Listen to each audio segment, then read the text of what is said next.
Bismillahirrahmanirrahim. Assalamualaikum warahmatullahi wabarakatuh.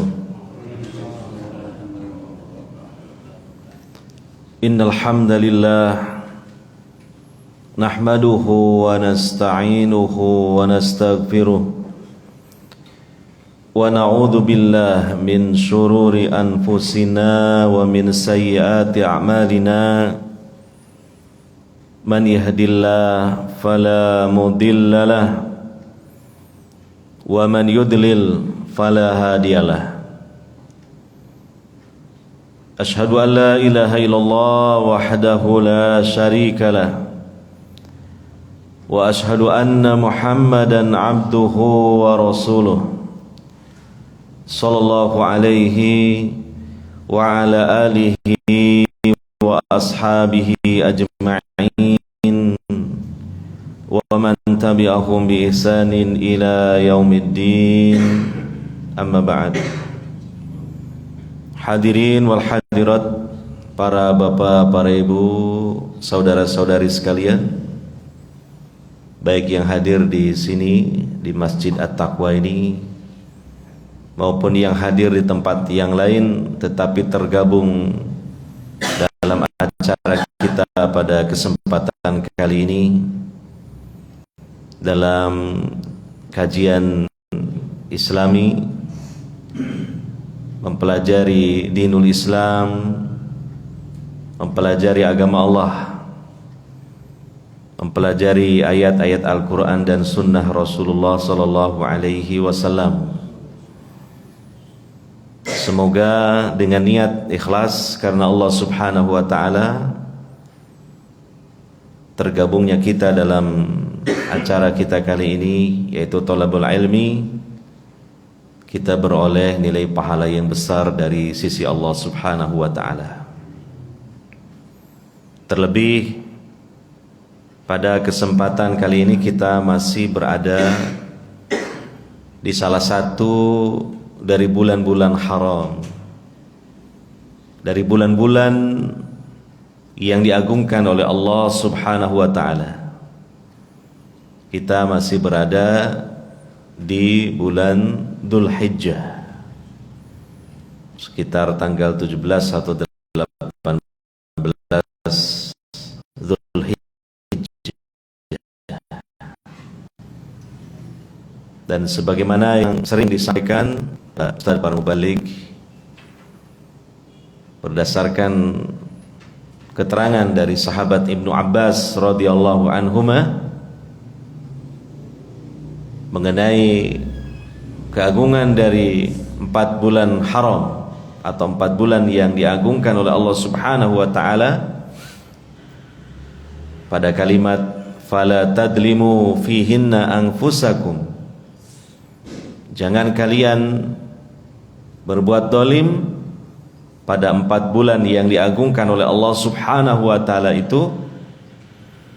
Maka beliau radhiyallahu anhuma menjelaskan hendaknya hamba-hamba Allah pada bulan-bulan yang diagungkan oleh Allah subhanahu wa ta'ala itu memperbanyak ibadah dan amal soleh dan berusaha untuk menghindarkan diri dari melakukan maksiat. Karena antara amal soleh dan maksiat itu pada bulan-bulan yang diagungkan oleh Allah subhanahu wa ta'ala itu dilipat gandakan nilainya. Kalau amal soleh berarti nilai pahala, kalau maksiat nilai dosa. Dua-duanya sama, dilipat gandakan, diperbesar oleh Allah subhanahu wa ta'ala. Maka kita berharap kepada Allah subhanahu wa ta'ala, dengan kita hadir di majlis ilmu ini yang merupakan majlis ibadah, yang merupakan majlis amal soleh, Allah subhanahu wa ta'ala melipat gandakan pahala dan ganjarannya untuk kita sekalian. Hadirin wal hadirat yang dimuliakan oleh Allah subhanahu wa ta'ala, mari kita bersama-sama mengkaji kembali tentang satu ilmu yang sangat mulia dalam Islam, yaitu ilmu tauhid, terutama mengenai tauhid asma dan sifat, nama-nama dan sifat-sifat Allah Subhanahu wa ta'ala. Dan juga di antara faedah dan keutamaannya, dengan kita mempelajari asma dan sifat Allah Subhanahu wa ta'ala, maka kita semakin mengenal Allah Subhanahu wa ta'ala sebagai Tuhan kita, semakin meningkatkan kecintaan kita, pengagungan kita, kepatuhan dan ketundukan kita, penghinaan diri kita di hadapan Allah Subhanahu wa ta'ala. Dengan demikian harapannya kita mendapatkan rahmat dan juga keridhaan dari Allah Subhanahu wa ta'ala. Apa yang telah kita sampaikan dan kita kaji di majlis ini mengenai kajian tentang asma dan sifat Allah Subhanahu wa ta'ala, kita sudah membahas tentang beberapa nama-nama Allah dan sekaligus sifat-sifatnya, yaitu diantaranya Allah Al-Ilah, yaitu sesembahan kita, Allah Subhanahu wa ta'ala yang kita sembah. Kemudian Ar-Rabb, maknanya adalah Allah yang maha pencipta, yang menguasai dan mengatur alam semesta seisinya. Kemudian Ar-Rahman sekaligus Ar-Rahim, Allah maha pengasih, maha penyayang, memiliki rahmat yang sangat luas. Kemudian Al-Hayyu sekaligus Al-Qayyum. Al-Hayyu, Allah yang maha hidup. Al-Qayyum, Allah yang maha berdiri sendiri dalam mengurusi seluruh makhluknya di alam semesta ini. Kemudian Al-Khaliq sekaligus Al-Khallaq, itu maknanya memang hampir serupa, yaitu Allah yang maha pencipta. Kemudian Al-Bari sekaligus juga Al-Musawwir. Al-Bari, Allah yang maha menciptakan dan mengadakan, Allah yang maha mengadakan. Dan Al-Musawwir, Allah yang membentuk rupa. Nah, mungkin itu yang sudah kita kaji ya, mengenai beberapa nama-nama dan sifat-sifat Allah Subhanahu wa ta'ala. Kemudian selanjutnya adalah kita temukan di beberapa ayat Al-Quran mengenai nama Allah sekaligus sifatnya yang lain, yaitu Al-Malik dan juga Al-Malik, itu semakna ya, dibaca pendek dan panjang pada huruf lamnya yang dikasroh ya. Al-Malik, Al-Malik ya, artinya adalah Allah yang maha menguasai ya. Kita mungkin pernah ya membaca di ayat Al-Quran atau di mushaf Al-Quran, atau kita mendengar saudara kita, saudari kita yang membaca Al-Quran, ketemu ayat yang menyebut nama ini, yaitu Al-Malik, demikian juga Al-Malik ya. Contoh di surah Al-Hasyr ayat 23, Allah Ta'ala berfirman, Wallahu alladzi la ilaha illa huwal malikul quddus. Nah, di situ ada nama Allah Al-Malik ya. Dialah Allah yang tidak ada sesembahan yang benar selain Dia. Nah, Raja yang maha suci, atau Al-Malik itu yang maha menguasai ya, bisa juga diterjemahkan ya raja, artinya raja dari seluruh raja yang ada ya. penguasa dari seluruh penguasa yang ada. Nah, itu adalah Al-Malik, salah satu dari nama-nama Allah Subhanahu wa ta'ala. Sekaligus di dalamnya mengandung sifat, yaitu sifat kepemilikan yang mutlak dan menyeluruh dari semua yang ada dan dari semua yang dimiliki.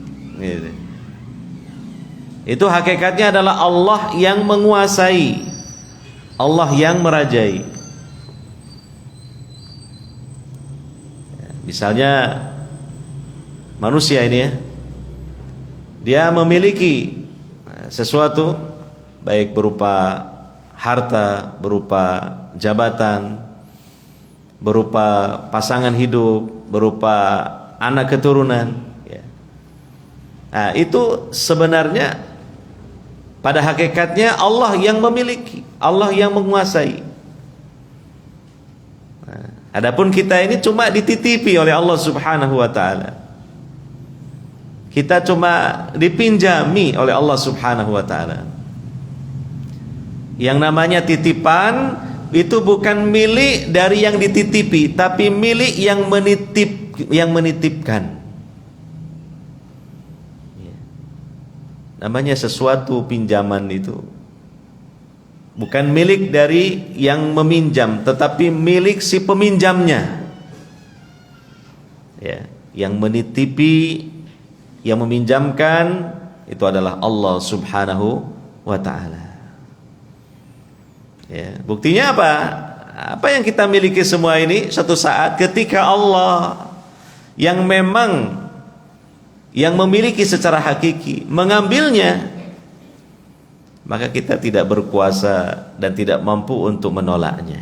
Suka ataupun tidak suka, rela ataupun tidak rela, itu tentu akan lepas dari diri kita, akan terambil dari diri kita oleh Allah Subhanahu wa ta'ala yang mengambilnya, karena dialah yang memiliki dan menguasainya.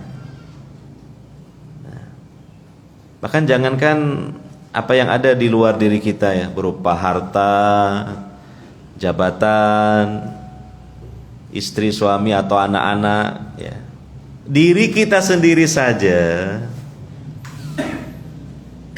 yang berpadu antara nyawa dan jasad kita itu milik siapa? Bukan milik kita, milik Allah Subhanahu wa ta'ala. Jadi ma'rifat atau penghayatan kepada nama Allah Al-Malik itu begitu luas, sehingga menghantarkan pada satu titik bahwa kita ini tidak punya apa-apa, karena semua ini milik Allah Subhanahu wa ta'ala, termasuk diri kita sendiri. Ya, sudah banyak peringatan-peringatan Allah Subhanahu wa ta'ala tentang hal itu, baik apa yang terjadi pada diri kita ataupun pada diri orang lain yang juga harus kita renungkan.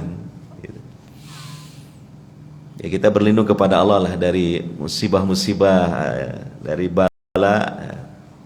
Tetapi semua tetap terjadi sesuai dengan takdir Allah Subhanahu wa ta'ala. Ada sebagian orang di sana ya, bukan di sini, dari saudara-saudari kita, mungkin Allah ambil sebagian anggota tubuhnya karena kecelakaan, karena penyakit, harus diamputasi, diambil tangannya satu. Nah, memang itu milik Allah Subhanahu wa ta'ala. Ada yang diuji dengan sakit stroke misalnya ya. Maka apa? Allah mengambil kekuatan dan kemampuan tubuh dari seseorang itu, sehingga dia tidak berdaya dan lemah. Yang sebelumnya itu dia begitu kuat ya, bisa bergerak kemana-mana. Nah, ketika Allah ambil kekuatan itu, betul-betul dia tidak berdaya. Ini menunjukkan bahwa Allah lah satu-satunya yang menguasai dan memiliki semua ya. Bahkan yang lebih daripada itu ya, tentang kematian-kematian yang sudah menimpa, terjadi pada mereka yang tentu sudah mati, meninggal dunia. Adapun kita yang masih hidup ini belum, tapi suatu saat nanti pasti juga terjadi menimpa diri kita. Kita alami juga seperti yang telah mereka alami. Ya, Allah mengambil nyawa kita. Allah mengambil roh kita. Karena memang Allah yang menguasai dan memilikinya.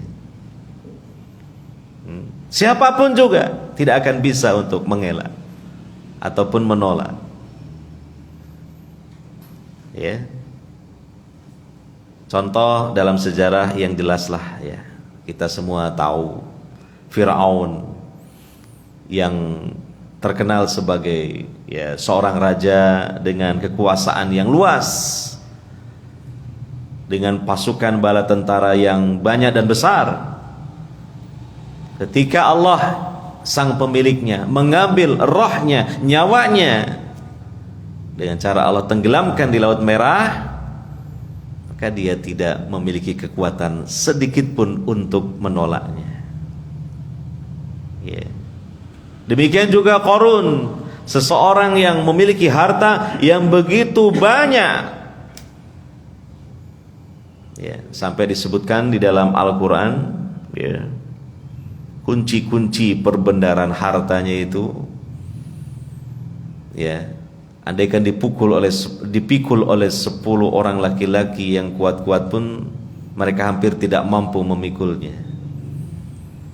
Dibawa oleh onta kunci-kuncinya itu, ya, itu baru apa? Kunci gudang hartanya. Lalu bagaimana kalau isi dari gudang-gudang hartanya? Tentu lebih banyak lagi. Ya. Tetapi ketika Allah Subhanahu wa taala mengambil nyawanya, dengan cara Allah tenggelamkan dia dan seluruh hartanya ke dalam perut bumi, maka sungguh seluruh hartanya sedikit pun tidak bisa untuk menahan ataupun mencegah ketika rohnya diambil oleh Allah Subhanahu wa taala. Ya. Bahkan juga di antara manusia-manusia yang mulia, yang tinggi derajatnya, yang dekat sekali kedudukannya dengan Allah Subhanahu wa taala, yaitu para rasul, para nabi. Ketika Allah menginginkan, menghendaki untuk mengambil roh-roh atau nyawa-nyawa mereka, maka juga mereka pun tidak bisa untuk menolaknya. Ya. Nah, ini yang harus kita renungkan, betapa mutlak, ya, dan betapa menyeluruhnya kekuasaan dan kepemilikan Allah Subhanahu wa taala. Dialah Allah Al-Malik, Al-Malik. Ya. Dan kita merasa betapa kita ini makhluknya yang Allah kuasai dan Allah miliki, yang kita tidak punya apa-apa, yang kita lemah di hadapannya. Nah, penghayatan seperti itu ya, memunculkan keyakinan dan bahkan perasaan seperti itu merupakan ibadah hati yang sangat agung. Itu merupakan pengamalan dari nilai tauhid. Dan itu adalah perkara yang sangat dicintai oleh Allah Subhanahu wa taala dari hambanya. Inilah faedah dan buah manis dari ilmu tauhid. Ya.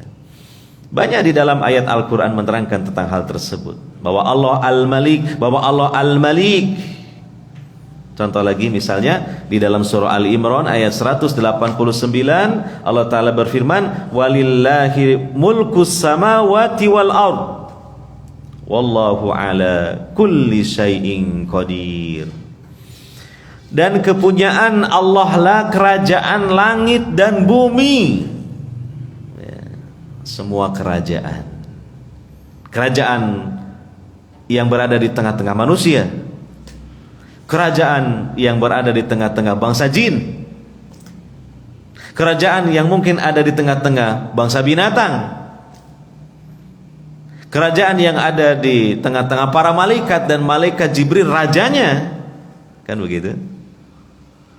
Malaikat Jibril sultanul malaikah, pemimpin dan raja seluruh malaikat, itu semua juga di bawah kepemilikan dan kepenguasaan Allah Subhanahu wa ta'ala.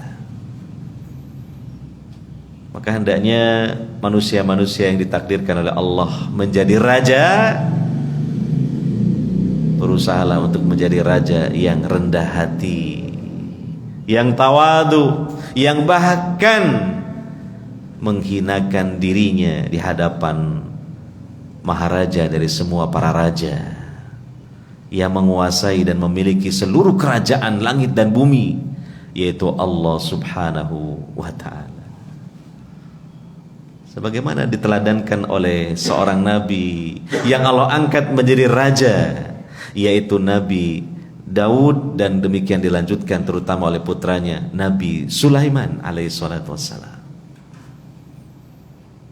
Ya. Mana ada raja yang begitu besar kekuasaannya, kemampuannya melebihi daripada Nabi Sulaiman? Tetapi beliau adalah seorang yang begitu tawadu,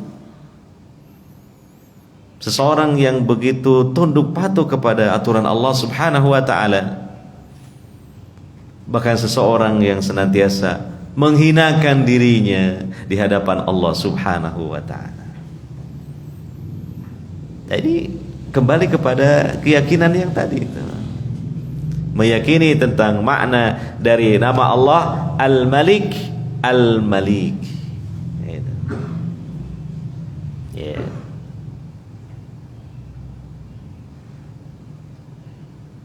Dan juga kepemilikan Allah Subhanahu wa ta'ala ini menyangkut banyak hal. Menyangkut dari hukum dan aturan-aturannya yang wajib dipatuhi oleh seluruh makhluknya. Mencakup juga mengenai kehendak dan takdirnya yang pasti semuanya akan tunduk kepada takdir dan kehendak Allah Subhanahu wa ta'ala. Tidak ada yang bisa melawan takdir Allah Subhanahu wa ta'ala. Dan juga meliputi dari pemberian rizki, ya, yang ada di seluruh makhluknya di alam semesta ini. Allah lah satu-satunya yang memberikan rizki dan mengatur rizki kepada mereka semua, ya. Sebagaimana Allah Ta'ala berfirman di surah Fatir ayat 15 dan 17, Ya ayyuhan nas antumul fuqara'u ilallah wallahu huwal ghaniyul hamid. Wahai sekalian manusia, kalian yang merasa butuh kepada Allah, yang fakir kepada Allah. Betul kan? Ya. Hakikat manusia itu tergambar ya, seperti ketika dia datang ke dunia ini dan ketika dia pergi meninggalkan dunia ini. Itulah hakikat manusia. Datang ke dunia ini tidak membawa apa-apa, bahkan tidak ada sesuatu pun yang menempel di tubuhnya. Telanjang bulat, terlahir dari rahim ibunya. Tidak ada tahu ceritanya bayi terlahir sudah pakai baju gitu. Wah, pamannya pakai helm. Pakai sepatu boot gitu. Lahir. Ya, tidak ada. Telanjang bulat. Benar-benar jelas itu fakirnya itu, betul. Sampai pakaian saja tidak ada, tidak punya. Ya. Begitu terlahir menangis. Lalu kemudian ya, si bayi ini tentu merasa kedinginan. Si bayi ini merasa haus dan lapar. Maka Allah lah yang memberikan pakaian kepadanya melalui orang tuanya. Maka Allah yang memberinya ya, makan minum, menghilangkan dahaga dan mengenyangkan perutnya dengan ASI melalui ibunya. Dan itu Allah. hakikatnya yang memberi. Karena yang menciptakan ASI siapa? Allah. Karena yang membuat hati seorang ibu begitu cinta dan sayang kepada anaknya itu adalah Allah. Ya, contohnya ketika Allah sudah mencabut rasa kasih sayang dari ibu kepada anaknya, jangankan ketika bayi sudah lahir, masih dalam perutnya pun dipencet. Tahu dipencet? Sampai kemudian keluar menjadi gumpalan-gumpalan darah. Ya. Atau mungkin sudah terlahir, mohon maaf, dibuang ke tong sampah. Ada kejadian seperti itu? Ada. Ya, itu perbuatan buruk dari manusia. Tetapi sisi lain sebagai pelajaran, itu Allah menunjukkan bahwa apa? Kasih sayang, cinta kasih orang tua kepada anaknya itu merupakan anugerah dari Allah Subhanahu wa taala. Yeah. Allah menyatakan di ayat tadi, antumul fuqara ilallah. Kalian semua fakir, miskin, tidak punya apa-apa, butuh kepada pertolongan dan pemberian Allah. Nah, itu kita renungkan ketika kita baru datang ke dunia ini, terlahir. Ya. Dan ketika kita kembali kepada Allah, meninggalkan dunia ini, tak ada apapun, tak ada sesuatu pun yang kita bawa. Ya. Artinya dalam hal-hal duniawi tak ada satupun, tidak ada apapun yang kita bawa. Ya. Harta benda kita tinggalkan kalau kita punya harta benda. Bahkan sekalipun seseorang yang kaya raya, dia punya harta yang banyak, dia punya rumah yang banyak, yang mewah megah, punya mobil yang banyak, yang mewah dan mahal, paling-paling menghantarkan jenazahnya itu mobilnya diparkir di luar pagar komplek pemakaman saja. Mobilnya pun tidak sampai mendekati makamnya. Iya. Itu. Nah, begitu orang itu dipendam dengan tanah, dimakamkan, pergilah semua yang mengiringinya, termasuk keluarganya, termasuk mobilnya, ditinggalkan sendirian di alam kuburnya. Ya. Maka ini menjadi renungan bagi kita. Itulah hakikat manusia. Itulah hakikat makhluk-makhluk Allah Subhanahu wa ta'ala. Mereka itu mamlukun, dimiliki, dikuasai oleh Allah Al-Malik, Al-Malik, yang menguasai, yang merajai semuanya. Ya, maka tak ada seharusnya di dalam hati seorang hamba yang mentauhidkan Allah Subhanahu wa ta'ala kesombongan. Kesombongan, biasanya orang sombongkan dengan apa yang dia miliki, padahal sebenarnya itu pinjaman dari Allah, itu titipan dari Allah. Mungkin berupa tubuh yang kuat, gagah, perkasa, yang bagus tubuhnya, yang molek, yang tampan, yang cantik wajahnya. Itu pemberian Allah Subhanahu wa ta'ala, titipan dari Allah Subhanahu wa ta'ala. Jangan menjadi bahan kesombongan dan merendahkan yang lainnya. Demikian harta,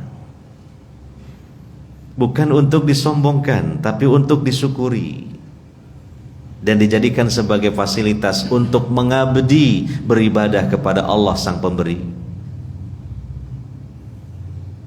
Tapi kadangkala kita lalai, makanya diingatkan kembali. Contohnya di majelis seperti ini, ketika kita belajar tauhid, membuka hakikat siapa kita ini sebagai hamba-hamba Allah.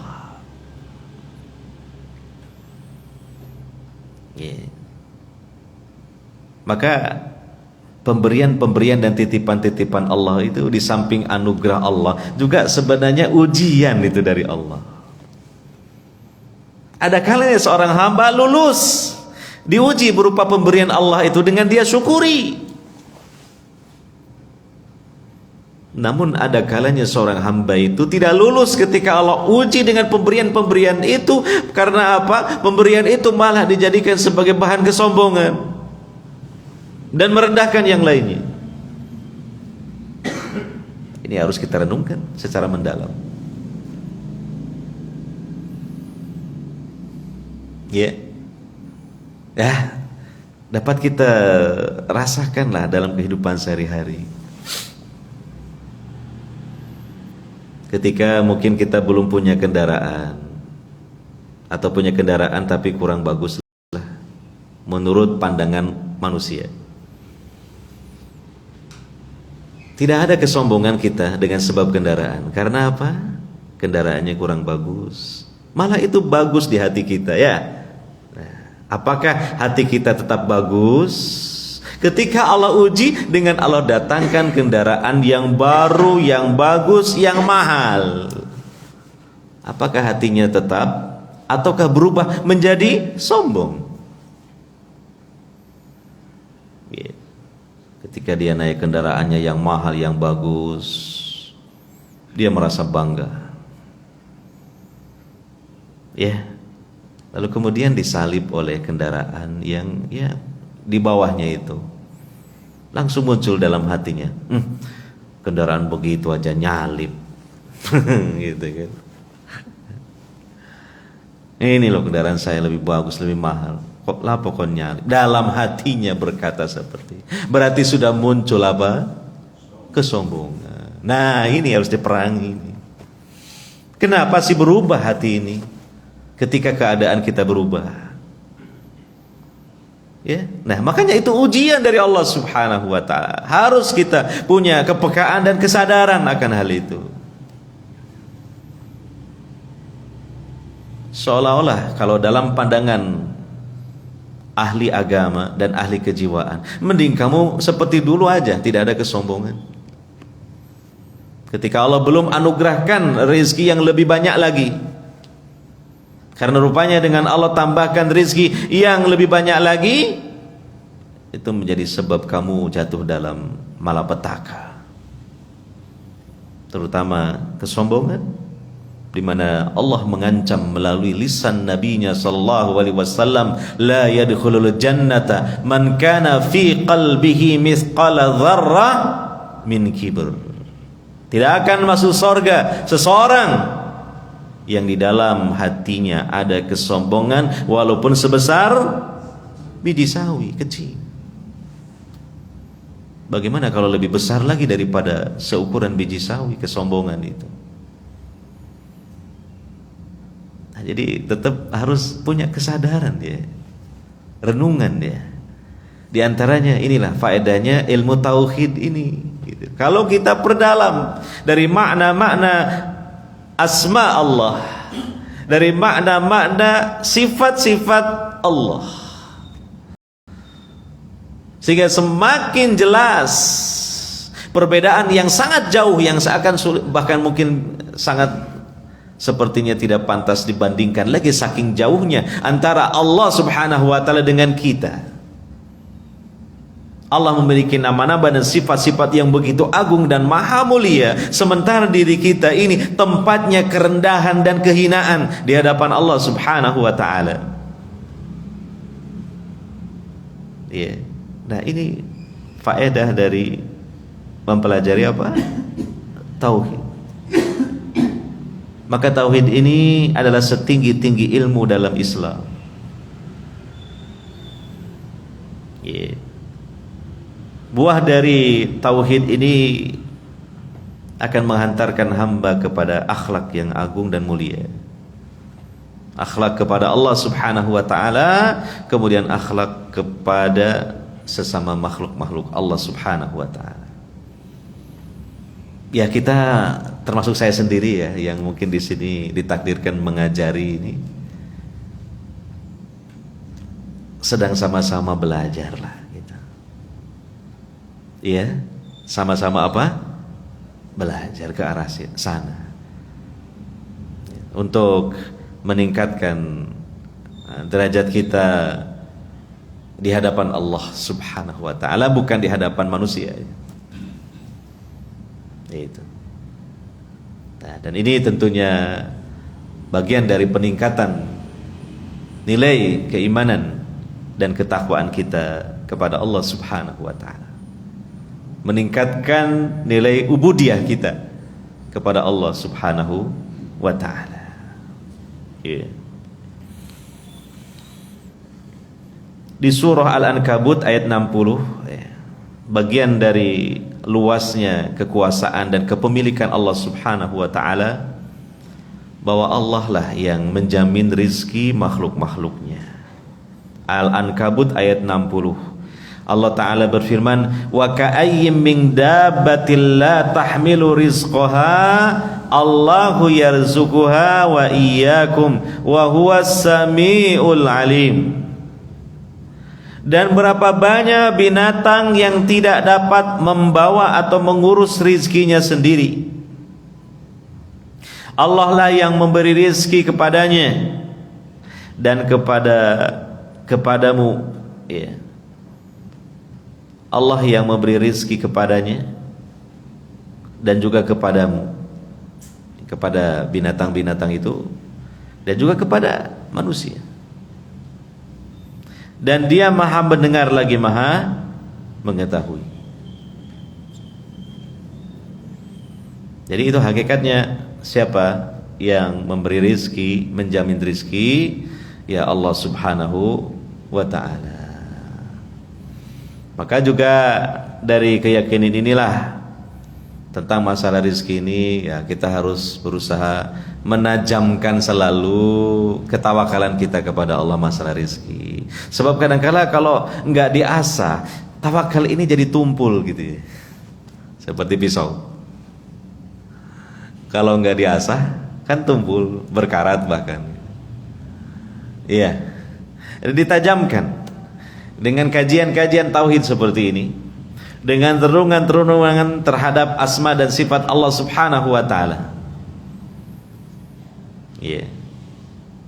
Bahwa hakikatnya yang mentakdirkan menjatah rizki Allah, bahwa hamba-hambanya tidaklah dilebihkan maupun dikurangkan dari apa yang sudah Allah jatahkan untuknya. Sekalipun mungkin dia malas, sekalipun dia giat dalam bekerja ataupun mencari rizki, tetapi karena kita tidak tahu catatan rizki kita, ya kita jangan malas, berikhtiarlah, tapi jangan lupa tawakal kepada Allah Subhanahu wa ta'ala. Contoh, di hadapan saya ada minuman wedang, mau Pak niki? Jahe merah anget-anget.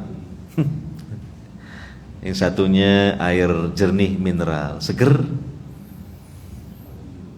Allah yang ngasih, menggerakkan hati yang memang membuat dalam hati, Ustaz ini tak geno gitu, Ustaz ini tak ambilkan air mineral. Nah, itu Allah itu yang menggerakkan itu. Saya loh ndak pesen. Saya tidak bilang ini mana ini yang bagian bikin minum kok belum disajikan minum. Tidak bilang begitu sama sekali. Bahkan mohon maaf, dalam pikiran saya tidak ada kerentek sama sekali. Tapi Allah itu yang kasih, Allah yang kirim, Allah gerakkan dengan sebab ya sebagian makhluknya untuk membikinkan ini dan menyajikan di hadapan saya. Contoh, ini contoh masalah apa? Rizki. Ya memang ini sudah merupakan takdir Allah, kehendak Allah, dan tentu anugerah dari Allah Subhanahu wa ta'ala. Jadi memang mohon maaf, rizki itu misterius ya. Misterius apa ya? Kita tidak tahu dah sebelumnya itu. Ya. Makanya di samping kita berikhtiar, tetap ikhtiar kita itu dibarengi dengan satu keyakinan, bahwa Allah Al-Malik Al-Malik, bahwa Allah Ar-Razik Ar-Razzaq, kan gitu. Ya. Nanti kalau memang itu sudah Allah takdirkan, sudah Allah kehendaki, pasti rezeki itu menghampiri kita. Bukan kita menghampiri rezeki kita lagi, rezeki yang menghampiri kita. Bukan lagi istilahnya kita mendatangi rezeki kita, rezeki yang mendatangi kita. Karena sudah dijadwalkan oleh Allah Subhanahu wa taala, dan tidak ada yang tidak sesuai dengan jadwal Allah Subhanahu wa taala. Beda dengan jadwal manusia, kadang-kadang meleset. Gitu? Pesawat aja ada delay istilahnya. Kereta api ada crash, ya tak? Penceramah yang dijadwalkan ada udurnya. Itu jadwal-jadwal manusia. Tapi kalau jadwal Allah Subhanahu wa taala, pasti itu terjadi dan persis terjadinya seperti yang sudah Allah jadwalkan. Di antara yang sudah Allah jadwalkan berkaitan dengan kita makhluknya ini adalah jadwal kedatangan rizki kita. Makanya disebutkan dalam hadis Ibnu Mas'ud, ketika janin ini berusia 120 hari, 4 bulan dalam rahim ibunya, Allah mengutus seorang malaikat. Kemudian apa? Bikat birizkiha, bikat birizkihi, ya, wa amalihi wa ajalihi, wa sa'idun aw syaqiyun. Allah tetapkan 4 hal melalui malaikat ini, yaitu ini adalah takdirnya, ini adalah jadwal Allah. Jadwal apa? Rizkinya. Jadwal ajalnya, kematiannya. Jadwal amal-amal yang akan dilakukannya. Jadwal tentang nasib dirinya, apakah dia bahagia atau sengsara. Ini tidak akan bereset istilahnya. Maka yang penting kita ya ikhtiar dengan cara yang halal. Kemudian berdoa kepada Allah Subhanahu wa taala. Ya, seperti di waktu subuh ini kan kita berdoa, Allahumma inni as'aluka ilman nafi'an wa rizqan thayyiban wa amalan mutaqabbala. Minta kepada Allah ilmu yang bermanfaat, rizki yang halal, yang baik, dan amal yang diterima. Setelah itu apa? Tawakal kepada Allah Subhanahu wa ta'ala. Semua pasti terjadi sesuai jadwal Allah Subhanahu wa ta'ala. Ini kalau diaplikasikan, dipraktekkan keyakinan seperti ini, luar biasa. Jadi manusia-manusia yang tangguh, jadi manusia-manusia yang tegar, jadi manusia-manusia yang sabar. Yeah. Tetapi bukan berarti apa? Pasrah bongkoan, tidak berikhtiar. Tidak demikian. Sekali lagi, tadi sudah dijelaskan, berusaha, berdoa, terakhirnya apa? Tawakal kepada Allah Subhanahu wa ta'ala. Gitu. Saya sering, iya bukan sering, kadang bilanglah kepada istri ataupun keluarga masalah rizki, dengan kalimat yang kadang ekstrim gitu ya, supaya jelas aja. Kalau memang rezeki kita ini ya habis di dunia ini, kita pasti mati sudah. Namun selagi kita masih hidup ya Allah masih kucurkan rezekinya untuk kita. Yakin itu sudah. Ya, berhenti rezeki duniawi ini kalau apa? Al mati. Ya, rezeki dunia, rezeki di dunia. Karena apa? Ketika seseorang itu mati, maka sudah lengkap rezekinya. Tidak ada saldo rezeki. Oh, ini belum dikasihkan rezekinya, cuma orangnya keburu apa? Keburu mati. Tidak ada seperti itu. Ya, itu sudah pas jangkep sudah. Ibaratnya dalam ilmu akuntansi itu kredit debitnya itu sama-sama kosong gitu. Seimbang sama. Tidak ada apa? Saldonya nggak ada. Nah, ini keyakinan kita. Yaitu bagian juga dari meyakini nama Allah Al-Malik, Al-Malik gitu.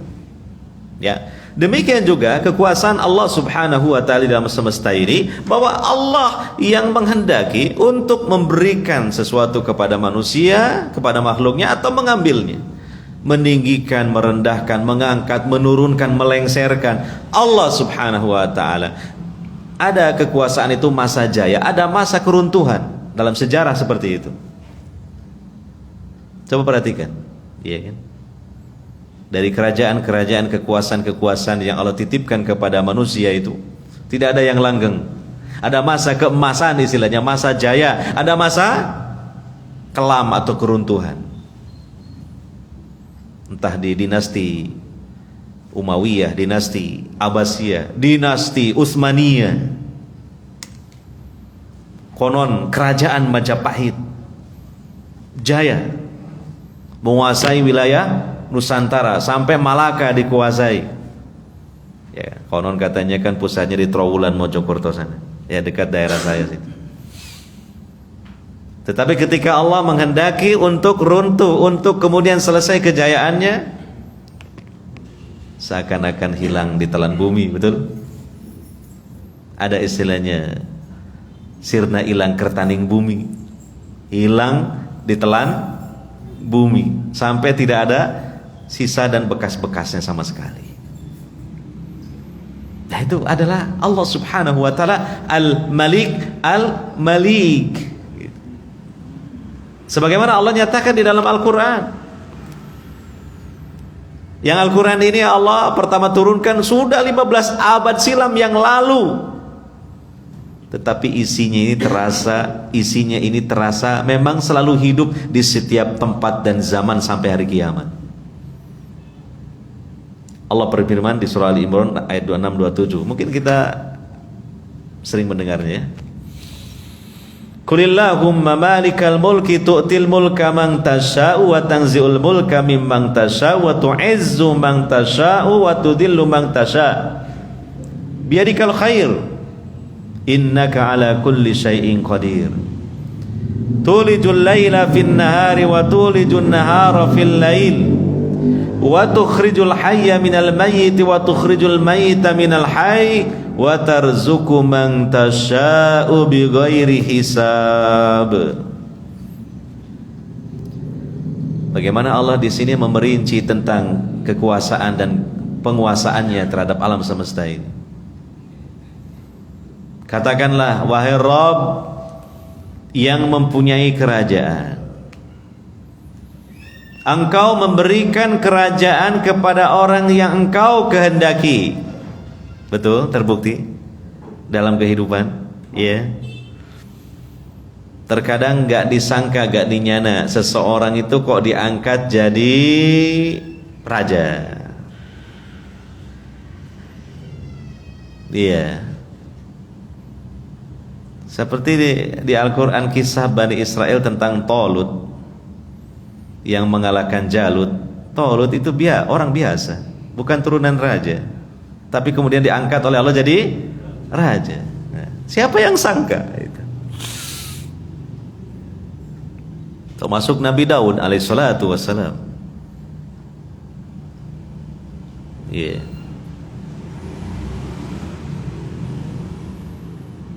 Dan yang lain-lainnya.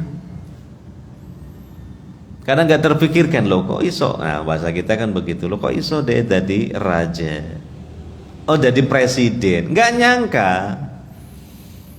Apapun sebabnya, seperti apapun perjalanannya, tapi kan hakikatnya apa? Allah Subhanahu wa ta'ala yang mengangkatnya dengan kehendaknya, sesuai dengan ayatnya tadi. Ya, Engkau berikan kerajaan kepada orang yang Engkau kehendaki, bukan menurut kehendak manusia. Kadang manusia menghendaki ternyata nggak jadi. Ya, yang terjadi pastinya adalah kehendak Allah Subhanahu wa ta'ala. dan engkau cabut kerajaan dari orang yang engkau kehendaki dengan apapun sebabnya lah, macam-macam sebab atau mungkin tidak ada sebab.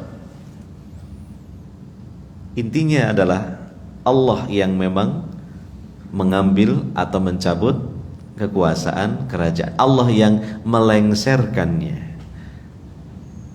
Itu.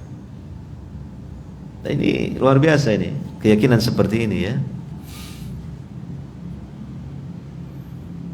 Ya mungkin sebagian dari orang atau mungkin para ilmuwan ya memberikan satu analisa, oh ini turunnya ini lengsernya karena ini, oh ini karena konstelasi politik yang memang tidak kondusif. Oh, itu kan ahli politik gitu ya. Oh ini karena faktor ekonomi, sebab terjadi resesi ekonomi karena inflasi mata uang. Nah itu ahli ekonomi ya. Oh ini karena desakan dari warganya, masyarakat. Ini mungkin ilmu sosiologi mungkin. Oh karena dia sudah mengalami kemunduran fisik maupun mental karena faktor kalau nggak usia ya umur, sama aja. Ini menurut ahli kesehatan. Apapun analisanya ya, intinya hakikatnya adalah penjelasan dari agama Islam ini, bahwa Allah subhanahu wa ta'ala dengan kehendaknya mencabut kekuasaannya, Allah menurunkan dari tahtanya. Begitulah ayat Al-Quran menjelaskan ya. Engkau muliakan orang yang engkau kehendaki dan engkau hinakan orang yang engkau kehendaki. Ya gak disangka-sangka dari orang biasa kemudian diangkat oleh Allah derajatnya, diangkat kedudukannya di tengah manusia. Coba kita perhatikan, ada sebagian ulama itu biasa-biasa saja sebelumnya dia itu, tapi Allah berkehendak. Ada seorang ulama itu dulu reparator arloji, apa itu? Tukang nyervis arloji, jadi ulama besar, ahli hadis internasional. Nah mungkin jenengan tahu, tidak sebut saya namanya ya. Nah itu. Jadi itulah memang Allah yang menghendaki seperti itu, dan terkadang tidak terfikirkan oleh pikiran manusia ketika Allah berkehendak untuk menjatuhkan pilihannya. Gitu. Semua kembali kepada kehendak Allah subhanahu wa ta'ala, dan tidak ada yang bisa menghalangi ataupun menggagalkan kehendak Allah subhanahu wa ta'ala. Maka disinilah pentingnya manusia itu berdoa kepada Allah yang punya kehendak mutlak. Di hadapan Allah tidak ada yang mustahil, di hadapan Allah tidak ada yang tidak mungkin. Semuanya pasti terjadi dengan mudahnya jika Allah menghendaki. Innama amruhu idza arada syai'a ayyakula lahu kun fayakun. Sesungguhnya perkara Allah itu, jika Allah menghendaki sesuatu, tinggallah dia berfirman jadilah, maka jadilah itu. Nah begitu ya. Di tangan engkaulah segala kebajikan. Sesungguhnya engkau maha kuasa atas segala sesuatu. Engkau masukkan malam ke dalam siang, dan engkau masukkan siang kepada malam. Menurut sebagian ahli tafsir, yang dimaksud dengan memasukkan siang ke malam, memasukkan malam ke siang, terkadang waktu siang dan malam itu berubah-ubah. Artinya tidak selalu tetap.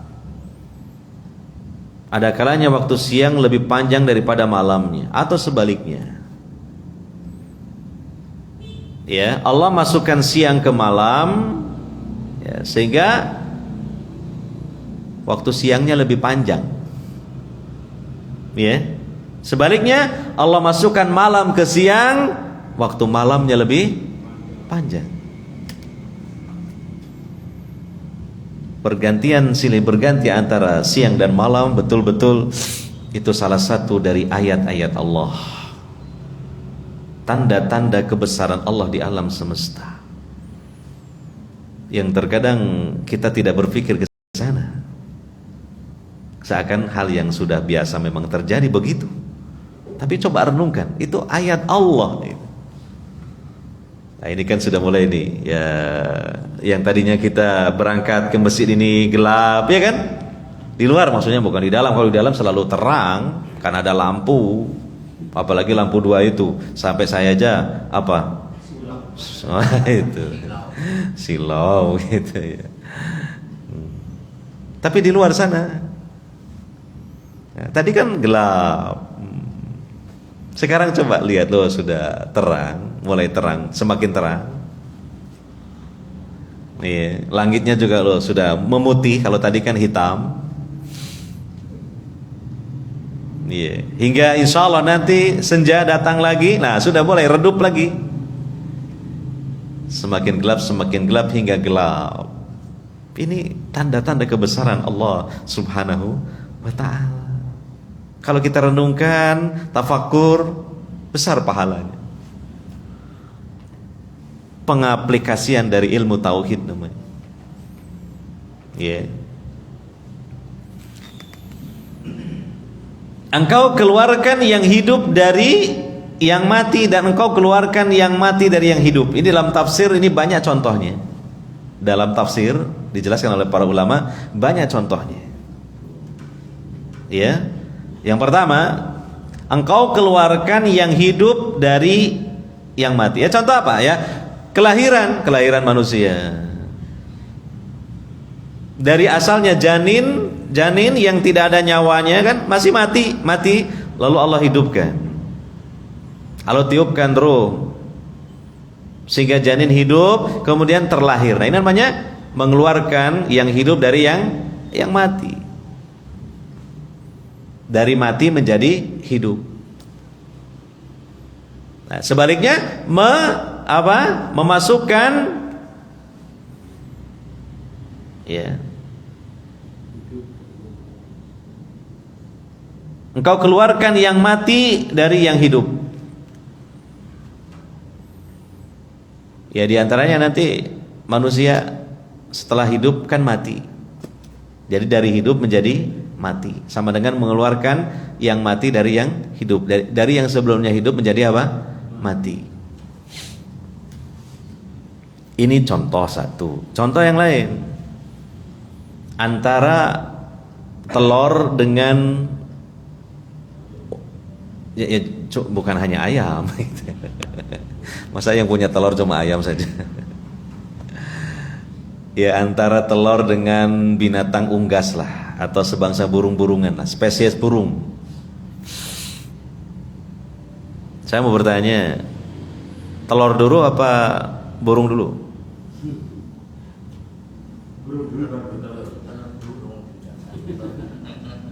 Gitu ya. Ini namanya badai-badaian tombone ngantuk gitu aja. Iya. Oh, telur dulu baru kemudian burung. Wah, masa iya, telur dari mana? Gitu kan. Oh enggak, burung dulu baru burungnya bertelur. Sampai wis meneliti tah awal mula munculnya burung. Wah, angel dijawab kalau begini. Wallahu a'lam bishawab ya. Ya tergantung menyebutkannya duluan mana gitu saja ya. Ya, kalau nyebutkannya duluan telur berarti telur gitu. Kalau iya. Tergantung menyebutkannya yang mana duluan ya. Tapi begini, ini disebutkan oleh para ulama tafsir ya. Bukan masalah duluan telur dulu atau burungnya, tetapi begini, ketika burung bertelur ya, maka itu sama dengan apa? Yaitu mengeluarkan yang mati dari yang hidup. Kan burungnya hidup, telurnya kan apa? Ya matilah, kan masih mati kan gitu. Baru nanti dirami istilahnya, dianggremi, kalau ayam dianggremi, dierami, ya kan, sampai akhirnya menetas. Nah, kayak gitu. Tapi telur keluar dari burung, induknya burung, lah itu kan Allah mengeluarkan yang mati dari yang hidup. Iya. Lah kemudian mengeluarkan yang hidup dari yang mati. Nah, telurnya itu ketika dianggremi, kan telurnya masih mati. Dianggremi, lama-lama telurnya bergerak. Hingga akhirnya apa? Menetas, keluarlah anaknya burung atau anaknya ayam. Nah, ini namanya Allah mengeluarkan yang hidup dari yang mati, mengeluarkan anak ayam dari telurnya, anak burung dari telurnya. Itu kuasa Allah Subhanahu wa ta'ala. Yeah.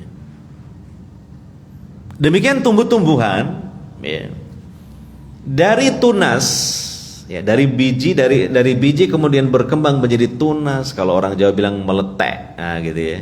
Bijinya meletek, keluar apa? Tunas. Ini namanya Allah mengeluarkan yang hidup dari yang mati, karena biji itu, benih pada asalnya kan memang mati. Nah, terus apa yang dimaksud dengan mengeluarkan yang mati dari yang hidup? Dari tumbuh-tumbuhan keluar biji-bijian. Dari pohon berbuah, dalam buahnya ada bijinya. Nah, bijinya nanti kan sebagai benih juga. Berarti itu mengeluarkan yang mati dari yang hidup, karena tumbuhan kan hidup, bijinya mati. Iya. Yeah. Nah, termasuk manusia juga demikian. Mengeluarkan yang mati dari yang hidup, maksudnya manusia setelah hidup mati. Tapi nanti di mahsyar, yaumul ba'ats, Allah bangkitkan manusia itu dari mati menjadi hidup. Berarti mengeluarkan yang hidup dari yang mati. Dan dalam hadis dijelaskan, ketika manusia itu mati, dikubur jasadnya, mungkin hancur jasadnya, hanya ada bagian yang tidak hilang, yaitu tulang ekornya. Jangan digambarkan tulang ekor gede gitu, kecilan, mungkin tidak kelihatan gitu. Tulang ekor itu, nah dari situlah Allah akan hidupkan kembali jasadnya manusia, dari tulang ekornya. Itu namanya mengeluarkan yang hidup dari yang mati. Iya, cungure, cungur. Apa itu namanya? Brutu, mohon maaf, bukan cungur. Keliru ngomongnya. Brutunya itu loh. Ya brutunya jadi gambarnya brutu ayam. Iya. Dan lebih luas lagi para ulama memberikan contoh mengeluarkan yang mati dari yang hidup. Itu adalah apa? Allah menyesatkan hambanya setelah beriman. Na'udzubillah min dzalik. Keimanan itu dianggap hidup, keimanan itu dianggap kehidupan, sedangkan kekufuran, hilangnya iman dianggap apa? Kematian. Maka seseorang yang murtad dari Islam itu sebenarnya hakikatnya Allah yang berkehendak. Allah mengeluarkan yang mati dari yang hidup, dari hidup menjadi mati, hidup hatinya kemudian menjadi mati hatinya. Tapi sebaliknya Allah memberikan hidayah, dari orang yang sebelumnya kafir menjadi mukmin, dari orang yang tidak beragama Islam menjadi memeluk Islam. Itu namanya Allah mengeluarkan yang hidup dari yang mati. Ya, dari kegelapan menuju cahaya, atau sebaliknya dari cahaya menuju kegelapan. Jadi tafsirnya ini luas sekali, maknanya luas sekali. Yang hakikatnya itu apa? Kembali kepada kehendak Allah Subhanahu wa ta'ala. Makanya dalam hal kita menjaga iman ini bukan cuma ibadah, bukan cuma belajar agama Islam, tapi apa? Sering berdoa. Kenapa? Karena hakikatnya itu semua terjadi atas kehendak Allah.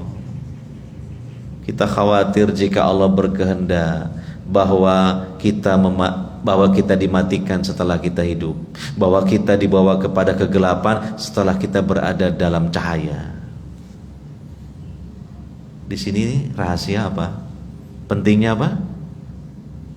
Berdoa kepada Allah Subhanahu wa ta'ala. Jangan hanya mengandalkan, wah saya kan rajin ngaji, saya ahli masjid, bahkan saya kan pengurus masjid. Saya cinta ilmu Islam, saya senang, saya belajar. Jangan hanya itu aja. Hati manusia bisa berubah. Semua kembali kepada kehendak Allah. Hati manusia berada pada jari jemari Allah, berada di antara jari jemari Allah. Tentunya sangat mudah jika Allah menghendaki untuk menjadikan hati manusia berubah. Itu yang kita khawatirkan, Pak. Betul, Pak? Ada seorang sahabat hijrah ke Habasyah. Sebelum ada hijrah ke Madinah kan ada hijrah ke Habasyah. Kelompok kecil hijrah dari Mekah ke Habasyah, dipimpin oleh sahabat Ja'far bin Abi Thalib radhiyallahu anhu. Habasyah ini mayoritas beragama Nasrani. Ada seorang sahabat terpengaruh ajaran Nasrani, akhirnya murtad. Bayangkan, itu Nabi masih hidup, apalagi kita. Nabi kita sudah wafat. Makanya jangan sampai tidak ada kekhawatiran terhadap iman kita. Jangan sudah merasa aman, iman saya aman, selalu aman sampai nanti akhir hayat. Oh, belum tentu. Ya, nah makanya di sini pentingnya apa? Selalu berdoa. Selalu doa itu kita upayakan khusyuk. Selalu dalam doa itu kita hayati isinya, terutama doa memohon kepada Allah istiqomah di atas hidayah.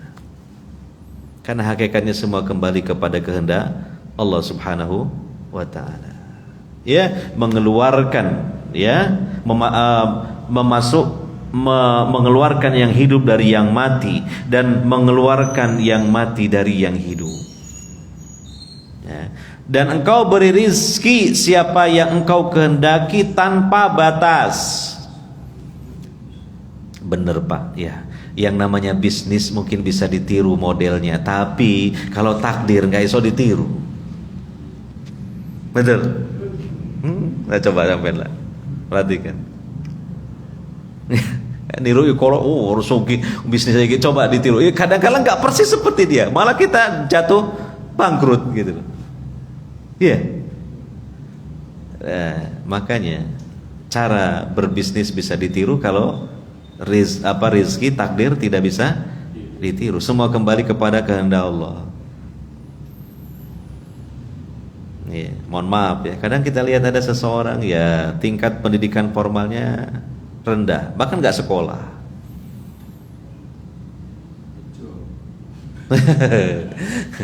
Sebagian orang bilang, oh dia loh mau coy gak iso. Tapi masya Allah, Allah takdirkan hartanya berlimpah ruah, jadi wong suki. Ya, lah itu memang itu kembali kepada ayat tadi ya. Semua atas kehendak Allah Subhanahu wa ta'ala. Dan engkau beri rizki siapa yang engkau kehendaki tanpa hisab, tanpa batas. Ini wes kadung dari suki, waduh. Bisnis opo ae yang dia jalani selalu sukses. Si tangan emas dia, begitu istilahnya. Bisnis opo ae selalu jodoh gitu. Lah memang apa? Yaitu sudah kehendak Allah Subhanahu wa ta'ala. Allah itu menyugihkan, bahasa Jawa nih ngono. Mengkayakan dengan hartalah kepada sebagiannya dan tidak mengkayakan kepada sebagian yang lainnya. Itu sudah diatur oleh Allah Subhanahu wa ta'ala gitu. Hakikatnya Pak, bicara apa? Hakikat. Tapi sampai nojo kemudian ya wes gak usah kerja, gak usah usaha gini. Ya bukan begitu. Waya suki yo suki, waya melarat yo melarat gitu. Bukan begitu. Kita bicara hakikat. Karena apa loh? Banyak contohnya orang loh sama-sama bekerjanya, kadang membidangi satu bidang bisnis yang sama, peluangnya juga sama, tapi kok apa? Kesuksesan yang kadang tidak sama.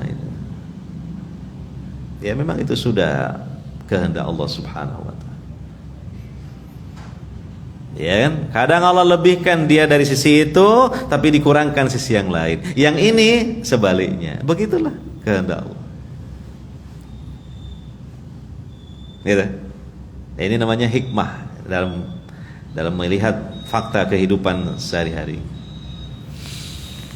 Hadirin wal hadirat yang dimuliakan oleh Allah Subhanahu wa taala. Nah, itulah mungkin kurang lebih penjabaran mengenai dua nama Allah yang kadang tergandeng juga di Al-Qur'an. Yang maknanya sama, Allah yang maha menguasai, maha merajai, maha memiliki, yaitu Al-Malik, Al-Malik. Ya, termasuk waktu juga milik Allah Subhanahu wa taala ya. Tidak terasa waktu sudah menunjukkan jam 6 lebih 5 menit. Tidak bisa kita mempercepat memperlambat waktu karena kita tidak berkuasa memiliki waktu. Allah yang memiliki waktu, Allah yang memiliki dan memberikan waktu dan kesempatan untuk makhluk-makhluknya. Ya, karena waktunya sudah habis, ya kita cukupkan sampai di sini. Semoga bermanfaat. Apakah ada sesi pertanyaan? Enggak ya? Enggak.